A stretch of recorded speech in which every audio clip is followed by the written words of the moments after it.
Assalamualaikum warahmatullahi wabarakatuh.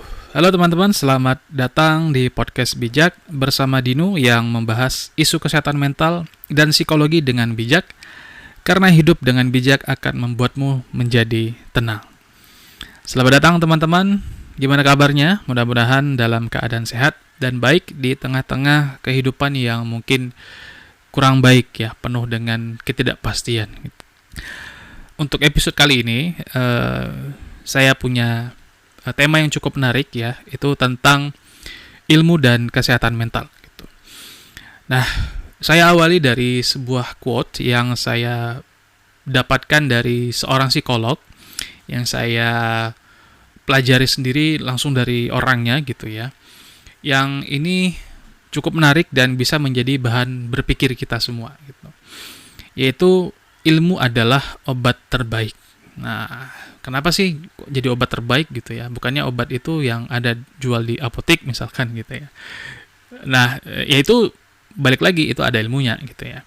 Nah, teman-teman pasti kalian pernah merasa cemas ya, merasa takut, merasa bingung dalam kehidupan sehari-hari ya. Mungkin merasa takut akan masa depan ya, cemas dalam menghadapi situasi yang baru ataupun bingung dalam menghadapi proses yang berjalan ya di pekerjaan misalkan. Nah, semua masalah itu sejatinya bisa diatasi dengan baik ketika kita memiliki ilmu yang tepat. Apa itu ilmu? Kalau menurut Oxford Dictionary, ilmu itu adalah aktivitas intelektual dan praktis yang meliputi studi sistematis tentang struktur dan perilaku dari dunia fisik dan alam melalui pengamatan dan percobaan. Kalau menurut Kamus Besar Bahasa Indonesia, ilmu adalah pengetahuan tentang suatu bidang yang disusun secara bersistem menurut metode tertentu yang dapat digunakan untuk menerangkan gejala tertentu di bidang pengetahuan. Nah, jadi ilmu itu bukan hanya sekedar teori ya, bukan sekedar teori aja. Teori itu bagian dari ilmu ya. Teori itu yang menjelaskan tentang maksud tertentu dari sebuah ilmu gitu. Nah, dan ilmu itu sendiri satu hal yang menarik ya dari ilmu itu atau satu poin penting deh ya dari ilmu itu, dia mampu menjelaskan gejala-gejala tertentu, menjelaskan fenomena-fenomena di dalam kehidupan tertentu gitu.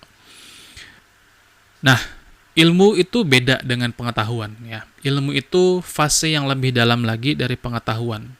Kalau pengetahuan itu informasi umum ya tentang sesuatu. Ya, kita misalkan kita tahu yang mana itu laptop, kita tahu yang mana itu HP, yang mana itu rumah, tas dan segala macamnya. Kita tahu bentuk fisiknya, kita tahu apa namanya, dan kita tahu ya informasi umum dari suatu benda misalkan atau suatu fenomena. Nah, itu baru sekedar pengetahuan. Nah, sedangkan ilmu itu jauh lebih dalam lagi gitu ya. Kalau pengetahuan dia belum menjelaskan bagaimana rumah itu dibangun, bahan apa yang dibutuhkan untuk membangun rumah, dan teknik dalam membangun rumahnya. Nah, ketika kita bisa ataupun pengetahuan itu disusun sedemikian rupa melalui proses-proses yang sistematis, jadilah proses itu menjelaskan bagaimana kita membangun rumah tadi, apa yang diperlukan dan bagaimana tekniknya. Ketika sudah sampai tahap itu barulah dikatakan ilmu. Nah, jadi secara sederhana, ilmu itu serangkaian pengetahuan yang diperoleh dari aktivitas intelektual dan praktis yang diolah secara sistematis untuk menjelaskan suatu gejala. Nah, ya artinya kita untuk memperoleh ilmu, kita harus melakukan aktivitas dulu gitu ya. Kita perlu mengobservasi dulu, kita perlu membaca dulu teori-teorinya, membaca pengetahuan-pengetahuannya, informasi-informasi umum gitu ya. Lalu di situ dilakukanlah mungkin semacam eksperimen, semacam perilaku yang kita pengetahuan tadi ya kita terapkan dalam perilaku, ya kita cobakan dalam eksperimen dan kita tahu bagaimana prosesnya. Disitulah proses dari terbentuknya ilmu, ya secara sederhananya seperti itu. Nah, kenapa penting ilmu dalam kesehatan mental? Nah, tadi kalau pengetahuan kita tuh hanya sekedar tahu aja, ya namanya juga pengetahuan, kan kata dasarnya dari tahu gitu. Nah, kita tahu ada kecemasan, kita tahu ada stres, kita tahu ada depresi. Nah, tapi mungkin ada dari kita yang tidak tahu kenapa sih masalah itu muncul, kenapa sih stres tadi, cemas tadi, dan depresi itu bisa muncul, dan bagaimana mengatasinya, itu mungkin bisa jadi ada yang dari kita tidak tahu.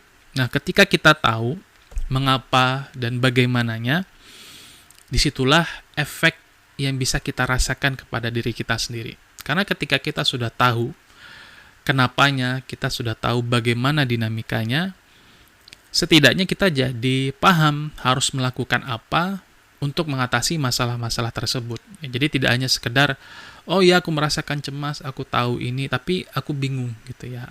Terkadang juga melakukan cara-cara yang itu secara saintifik itu tidak terbukti benar misalkan, atau secara keilmuan tidak dilakukan secara baik, jadi nggak ada bukti ilmiahnya gitu ya. Jadi masalah kesehatan mental ini cukup penting ya, cukup krusial, karena kan ya kesehatan mental dan juga kesehatan fisik itu tidak bisa dipisahkan gitu.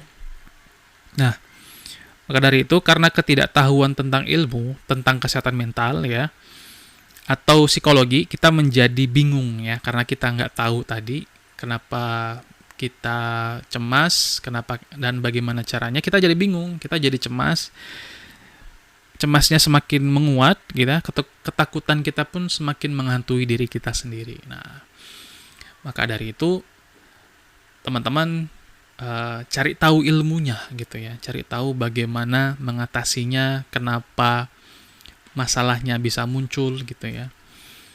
Nah, jadi dimulai dari situ.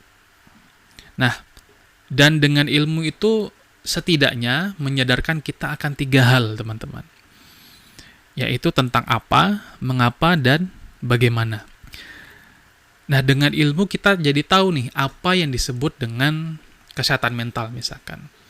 Ya, ataupun kita jadi tahu apa itu definisi dari kesehatan mental. Kita tahu apa itu definisi dari kecemasan ya. Apa yang dinamakan dengan kecemasan, apa yang dinamakan dengan stres. Kita jadi tahu, nah itu apa itu adalah bentuk dari teorinya gitu ya. Teorinya menyebutkan bahwa kecemasan adalah kegelisahan yang berlebihan ya, kekhawatiran yang berlebihan. Nah, itu kita tahu apanya gitu. Nah, yang kedua, kita tahu mengapa. Kenapa? Itu lebih kepada hubungan sebab dan akibat dari sesuatu ya. Kita paham tentang alasan dari suatu hal terjadi. Nah, jadi artinya kita kalau dikaitkan dengan kesehatan mental, kita jadi tahu kenapa kita bisa merasakan kecemasan ya. Nah, itu bisa dilihat dari ya ciri-ciri ya, ciri-cirinya misalkan kita tahu merasakan deg-degan berlebihan, misalkan keringat dingin gitu ya, itu kan yang terasa ya dalam diri kita, tapi karena kita tahu ya secara teori, mungkin ilmunya adalah kecemasan itu dicirikan dari cara berpikir yang tidak rasional misalkan, atau kekhawatiran berlebihan yang ada di kepala, overthinking misalkan gitu. Nah, kita jadi tahu selama ini kita cemas karena overthinking, karena pemikiran yang tidak rasional gitu. Nah, itu yang disebut mengapa dan bagaimana gitu ya. Jadi kita sadar akan bagaimana dinamika itu terjadi, bagaimana dinamika keterkaitan diri kita dengan lingkungan misalkan, bagaimana cara mengatasinya, dan juga bagaimana yang lain gitu ya. Nah, jadi dengan mengetahui ilmu itu kita jadi memiliki insight tentang prosesnya, kita memiliki pandangan tentang proses dan juga cara mengatasi suatu masalah. Itu dengan ilmu kita bisa sadar akan 3 hal tadi ya. Apa itu tentang definisi tentang apa itu kesehatan mental misalkan ya. Yang kedua, mengapa gitu ya. Mengapa misalkan kesehatan mental itu penting dan hubungan sebab akibatnya, mengapa kita bisa merasakan cemas gitu. Dan yang ketiga, bagaimana, yaitu kita jadi tahu tentang prosesnya, kita jadi tahu tentang cara mengatasi masalah kesehatan mental tadi. Mungkin ada yang nanya, kenapa sih kok repot-repot ya bahas-bahas tentang ilmu, kayak udah si paling berilmu aja gitu. Nah, ya justru dengan ilmu itulah kita jadi paham ya, karena dengan ilmu itulah kita jadi punya guide, punya landasan dalam melakukan sesuatu. Kita punya pegangan ya dalam mengatasi masalah. Kita punya pegangan dalam menciptakan sesuatu gitu. Nah, selain itu pun saya juga rada-rada resah sih sebenarnya dengan kondisi peringkat literasi kita itu salah satu yang paling rendah gitu ya, dan mudah tergiring opini dan hoax gitu. Nah, itu kan salah satu bentuknya kita minim ilmu gitu ya, kita minim ilmu pengetahuan, dimana kan kalau kita punya ilmu yang banyak, kita jadi tahu nih bagaimana cara menangkal informasi-informasi yang tidak tepat, atau bagaimana cara kita lebih kritis dalam menerima informasi. Nah, ya contohnya aja, misalkan dulu bagi teman-teman yang tahun ya kelahiran 90-an gitu ya sampai 2000, mungkin waktu zaman dulu masih zaman-zamannya SMS gitu ya. Mungkin sering dapat SMS yang kalau misalkan SMS ini tidak diteruskan nanti kamu akan celaka gitu ya. Wah, ini bagian nerima, saya pun juga dulu menerima itu kayak wah ini bener nih kayaknya nih. Wah, ini bisa bahaya. Jadi saya harus meneruskan SMS tadi gitu kepada teman-teman saya gitu. Padahal kalau dilihat lagi, gimana caranya dia tahu ya bakal ada terjadi keburukan yang terjadi pada diri saya gitu. Kok hebat banget nih yang mengirimkan SMS gitu, ataupun yang pertama kali membuatnya itu ya. Jadi, nah saking tidak taunya, saking minimnya cara mengkritisi saya, jadinya saya mudah terpengaruh gitu ya. Dan mungkin banyak dari kita pun juga mengalami hal yang sama gitu. Nah, ini kan juga bagian dari minimnya pengetahuan, minimnya cara berpikir kritis kita yang diawali dari minimnya ilmu ataupun pengetahuan yang kita miliki gitu ya. Bagaimana cara menangkal informasi yang tidak benar gitu. Nah, jadi ya sederhananya dengan ilmu itu membuat kita itu menjadi bisa berpikir lebih kritis gitu. Dengan ilmu itu kita punya daya pikir yang lebih kuat daripada ketika kita tidak berilmu gitu. Nah, dengan kita berilmu, kita jadi lebih berpikir kritis dan juga tidak mudah disetir oleh kebohongan. Oke, jadi kalau disimpulkan, ilmu itu ibarat lampu ya, yang berfungsi untuk menerangi suatu tempat yang gelap, menerangi ruangan yang kurang pencahayaan gitu ya. Dimana dengan pencahayaan itu kita bisa menjadi tercerahkan. Jadi kita bisa melihat apa isi ruangan itu, di mana sudut ruangannya, apa benda-benda di dalamnya, dan apa yang bisa kita lakukan di dalam ruangan itu. Bayangkan kalau kita tidak tahu ilmunya gitu ya. Kita tidak punya lampu gitu. Kita jadi gelap, pandangan kita gelap. Kita tidak tahu di sudut ruangan ada apa, di dalam ruangan itu ada apa, dan kita pun juga kesulitan jadinya melakukan sesuatu yang memang itu menjadi tujuan kita di dalam ruangan itu tadi. Nah, jadi dengan lampu itu kita akan jadi tahu, dengan ilmu itu kita akan jadi tahu apa yang kita rasakan, apa yang kita kenali, apa yang kita lihat ya. Dan juga kita bisa mengolah pengetahuan dan ilmu tadi menjadi bermanfaat untuk diri kita sendiri. Ya misalkan tadi kalau kita tahu apa itu kecemasan gitu ya, mengapa kecemasan itu muncul, setidaknya kita bisa aware ya dengan masalah tadi gitu. Seminimal mungkin kita jadi tahu, setidaknya kita akan ketemu dengan psikolog gitu ya, atau minimal kita akan bercerita kepada teman untuk menceritakan keresahan-keresahan yang kita alami tadi gitu. Ya di sisi lain, ketika kita bisa aware dengan kondisi diri kita, kita tahu ilmunya, ya kita jadi punya penerangan ya, kita jadi terang pikiran kita, kita jadi lebih jelas dalam melakukan sesuatu, tidak bingung, tidak yang cemas, tidak yang stres ya. Bahkan ilmu itu setengah dari jalan keluar masalah kita gitu ya. Nah, maka dari itu ayo kita semua meningkatkan keinginan belajar gitu ya, meningkatkan keinginan untuk membaca, diskusi dan ikut kajian-kajian. Ini juga pengingat buat saya gitu ya, bukan berarti saya paling banyak ilmu saya masih sedikit gitu.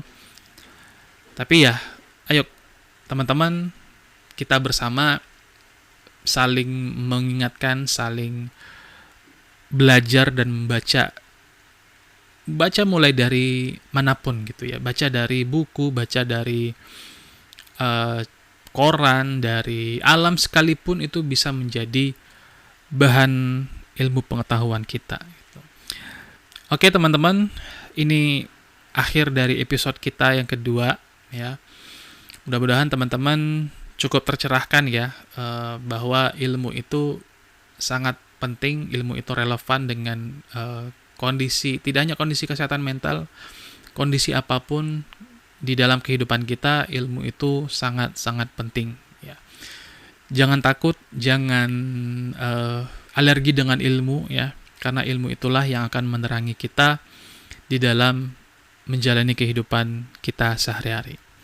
Sekian dulu dari saya, dan stay bijak. Assalamualaikum warahmatullahi wabarakatuh.